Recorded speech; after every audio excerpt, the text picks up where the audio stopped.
Vandaag zijn we bij de Wijbachse watermolen in Assen. Het unieke aan deze molen is dat het een bovenslagrad en een onderslagrad heeft.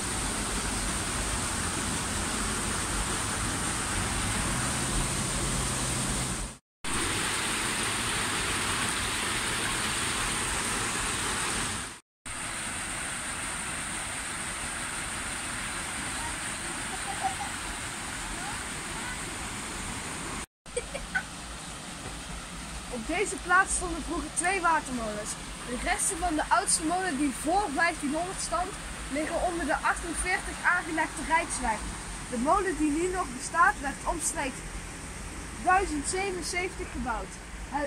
Hij deed aanvankelijk dienst als graan- en oliemolen, maar was vanaf 1882 uitsluitend nog als graanmolen in gebruik. Een kunstmatig omgelegde beek zorgde voor de noodzakelijke watertoevoer. In de loop der tijd is het gebouw diverse malen ingrijpend veranderd.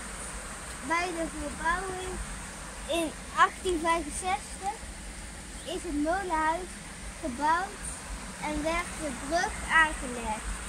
De onderslagraderen waarmee de molen tot dan toe was uitgerust, werden vervangen door een bovenslagrad voor de oliemolen en onderslagrad voor de graanmolen. De molen werd al voor de Tweede Wereldoorlog buiten bedrijf gesteld.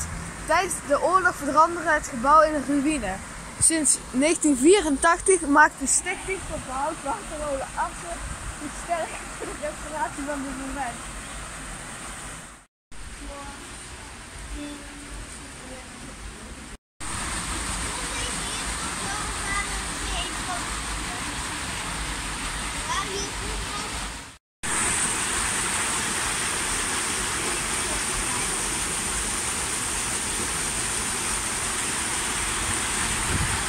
Het voelt als een middenstad, maar dat is het niet.